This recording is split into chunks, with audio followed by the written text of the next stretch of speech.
Hello नमस्कार दोस्तों, मैं गोपाल और मेरे यूट्यूब चैनल डेली प्रैक्टिस में आप सबों का स्वागत है। चलिए आज हम लोग सामान्य अध्ययन के अंतर्गत इतिहास विषय और इतिहास से जो टॉपिक है प्राचीन भारतीय इतिहास के स्रोत, इससे 50 महत्वपूर्ण प्रश्नों का संग्रह का अध्ययन आज हम लोग करेंगे। तो मेरे इस चैनल में डेली प्रैक्टिस में प्रैक्टिस के लिए तैयार हो जाइए, है ना। सीटेट वाले, जेटेट वाले और पारा शिक्षक आकलन परीक्षा की जो भी तैयारी कर रहे हैं पारा बंधुगण, ठीक है। तो चलिए देर न करते हुए शुरू करते हैं आज का विषय, आज का टॉपिक। पहला सवाल है, भारत का सर्व प्राचीन धर्म ग्रंथ है। तो भारत का जो सर्व प्राचीन धर्म ग्रंथ है वह है वेद। क्या है? वेद। दूसरा प्रश्न है कि सबसे प्राचीन एवं प्रमाणिक पुराण है। देखिए, सबसे प्राचीन धर्म ग्रंथ है वेद, लेकिन सबसे प्राचीन और प्रमाणिक पुराण कौन सा है? तो सबसे प्राचीन पुराण जो है वह है मत्स्य पुराण। तीसरा सवाल है, स्मृति ग्रंथों में सबसे प्राचीन एवं प्रमाणिक है, यानी स्मृतियों में सबसे प्राचीन कौन है? तो मनुस्मृति है। सबसे प्राचीन कौन सा स्मृति है? मनुस्मृति। चौथा सवाल है, बुद्ध के पूर्व जन्म का वर्णन कहाँ वर्णित है? ठीक है, तो जातक कथाओं में, जातक में जो है बुद्ध के पूर्व जन्मों की कहानियाँ हैं, बुद्ध के पूर्व जन्म का वर्णन है। आगे देखते हैं। पांचवा सवाल, महावीर के जीवन कृतियों तथा अन्य समकालिकों के साथ उनके संबंध का विवरण कहाँ मिलता है? ठीक है, महावीर के जीवन से संबंधित और वो उनके समय में जो भी राजा महाराजा थे उनके साथ संबंध का विवरण जो है ये मिलता है भगवती सूत्र में। महावीर के जीवन के बारे में कहा जा रहा है, ठीक है। फाहियान चीनी यात्री किसके दरबार में आया था? ये छठा सवाल है। फाहियान जो आया था वो चंद्रगुप्त द्वितीय के दरबार में आया था। एक है चंद्रगुप्त मौर्य, ठीक है, चंद्रगुप्त नाम से दो हैं, एक चंद्रगुप्त द्वितीय और चंद्रगुप्त मौर्य। चंद्रगुप्त द्वितीय को विक्रमादित्य भी कहा जाता है। ये गुप्त वंश के थे, याद रखिएगा। चंद्रगुप्त द्वितीय जो थे वो गुप्त वंश के थे और चंद्रगुप्त मौर्य जो थे वो मौर्य वंश के थे, अलग अलग है। ह्वेन सांग किसके दरबार में आया था? तो ह्वेन सांग जो थे वो चीनी यात्री हर्षवर्धन के काल में आए हुए थे, ठीक है, और उन्हीं के दरबार में आए थे। अगला सवाल है, भारतीय संगीत का जनक है। तो भारतीय संगीत का जनक सामवेद को कहा गया है। आपको मालूम होना चाहिए कि वेद 4 है, ऋग्वेद, यजुर्वेद, सामवेद और अथर्ववेद। ऋग्वेद में क्या है कि ऋग्वेद में मंत्रों का, यज्ञ से संबंधित मंत्रों का इसमें लिखा गया है, मंत्रों को लिखा गया है, मंत्रों का उच्चारण है। और ऋग्वेद में 10 मंडल हैं। किसमें मंडल है? कितने मंडल है? 10 मंडल है। 1028 सूक्त है और 10,462 जो है ऋचाएँ हैं।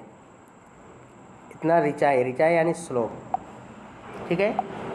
ऋग्वेद में, ऋग्वेद का प्रत्येक वेद का एक एक उपवेद भी है, ठीक है, सभी वेद का एक उपवेद है। तो ऋग्वेद का जो उपवेद है उसको बोलते हैं आयुर्वेद।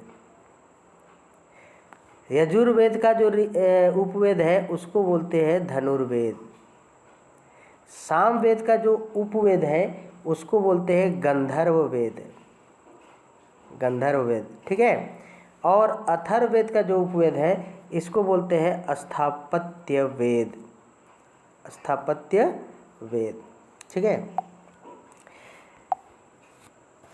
तो ऋग्वेद में मंत्रों का वर्णन है, सामवेद में जो है यजुर्वेद में जो है यज्ञ के नियमों का वर्णन है, सामवेद में संगीत का जनक इसको कहा जाता है, क्योंकि इसमें जो मंत्रों का उच्चारण किया गया है वो गीत के माध्यम से किया गया है। तो यहीं से संगीत का प्रारंभ होता है, इसलिए संगीत का जनक सामवेद को कहा गया है।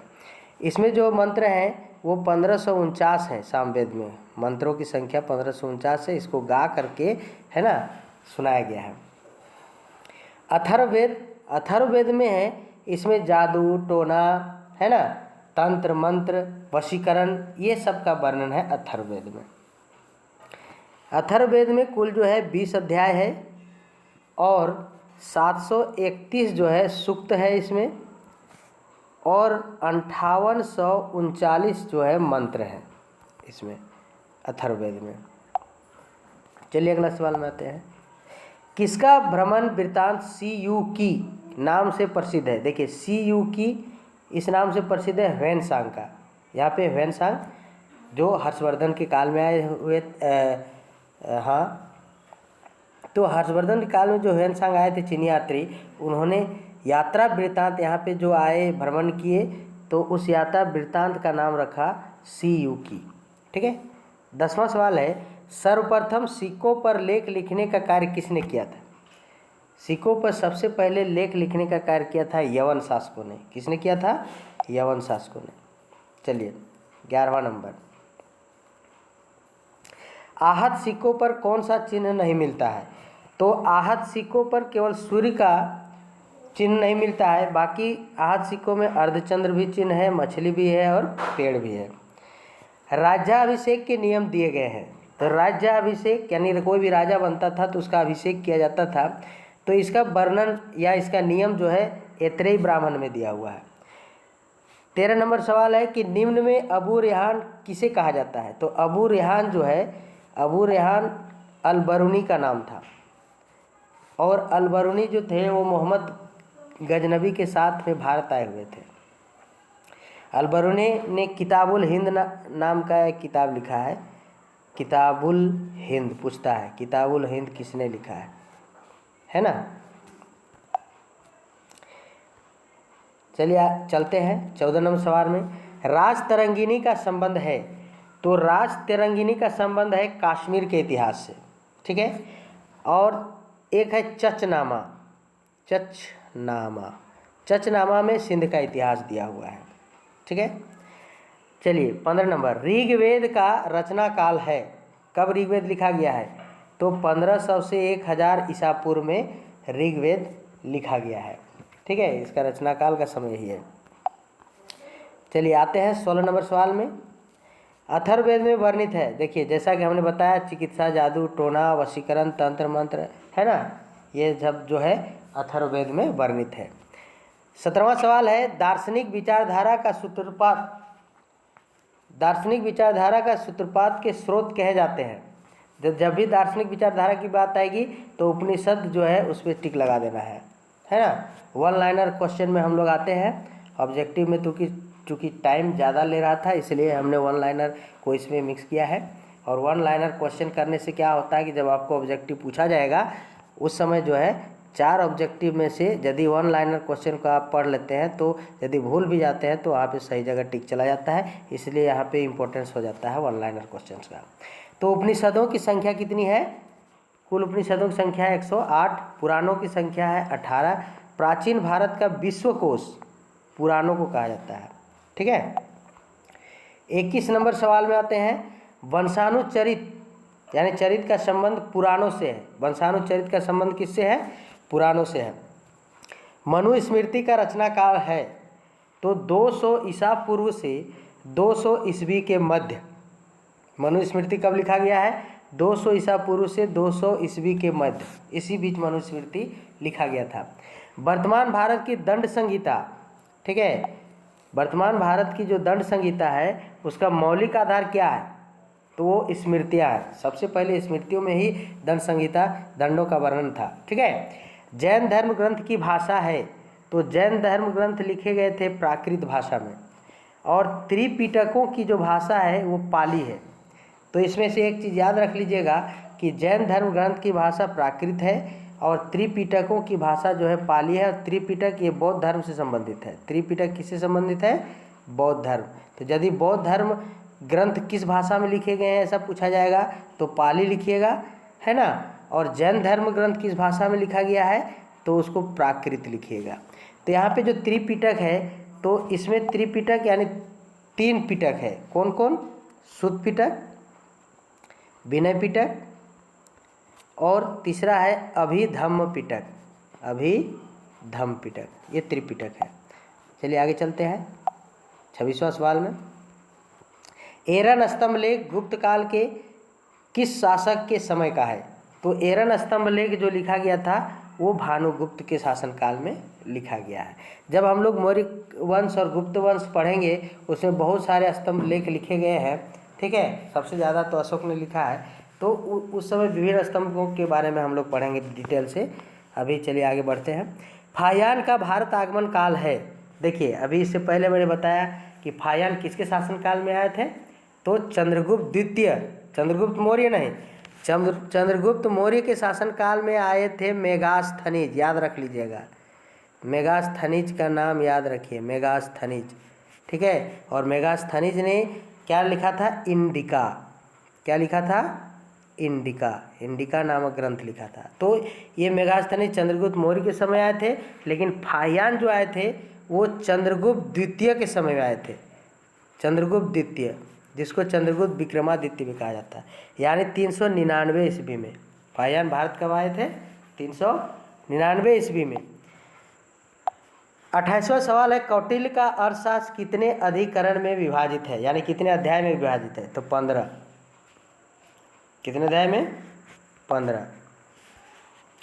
कौटिल्य, देखिए नाम देखिए, कौटिल्य। कौटिल्य कौन थे?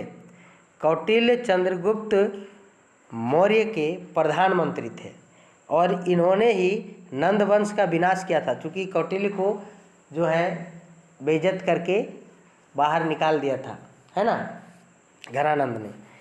अब देखिए कौटिल्य का और भी नाम है।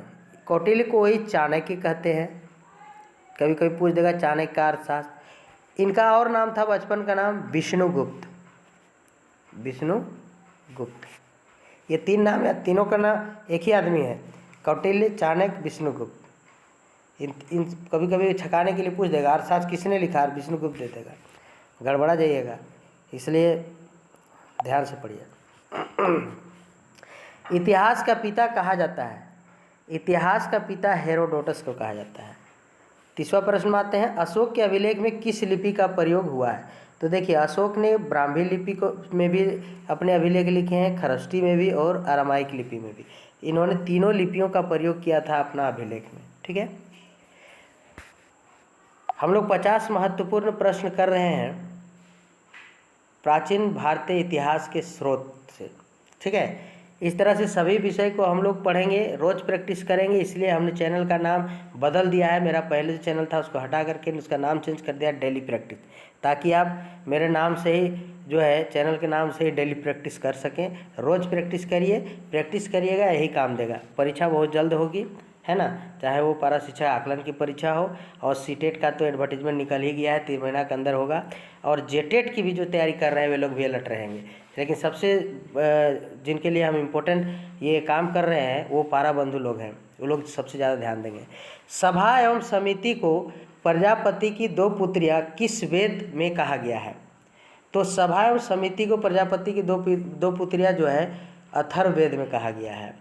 ऋग्वेद में मंडलों की संख्या कितनी है? 10 है। हमने क्या अभी इससे पहले बताया था, ऋग्वेद में मंडल 10 हैं, 1028 सूक्त है और 10,462 जो है ऋचाएँ हैं, ठीक है। चतुर्वर्ण समाज यानी 4 प्रकार का समाज जो है ना, ब्राह्मण, क्षत्रिय, वैश्य, शूद्र, इन सब का वर्णन जो है ऋग्वेद में कहा है। किसमें है? ऋग्वेद में। आपको ज्ञात होना चाहिए कि जिस समय ऋग्वेद में ये इन वर्णों का जो है विभाजन किया गया था वो कर्म के आधार पर था। किसके आधार पर था? कर्म, काम जो करता था, है ना, वो उस वर्ण का होता था। लेकिन अभी पैदाइशी वर्ण हो गया, ब्राह्मण का बेटा ब्राह्मण, है ना, क्षत्रिय का बेटा क्षत्रिय, ये वर्ण जो है जन्मजात हो गया। पहले कर्म के आधार पर था, जो काम करता था, जो सैनिक बनते थे, जो देश की रक्षा करते थे, वो क्षत्रिय कहलाते थे। जो ज्ञान आवंटित करते थे, लोगों को दिशा देते थे, मार्गदर्शन, वो ब्राह्मण कहलाते थे। लेकिन अब ऐसा नहीं है, चेंज हो गया है। चलिए 34वां सवाल, किस ग्रंथ में 16 महाजनपदों का वर्णन मिलता है? तो अंगुत्तर निकाय और भगवती सूत्र, ठीक है।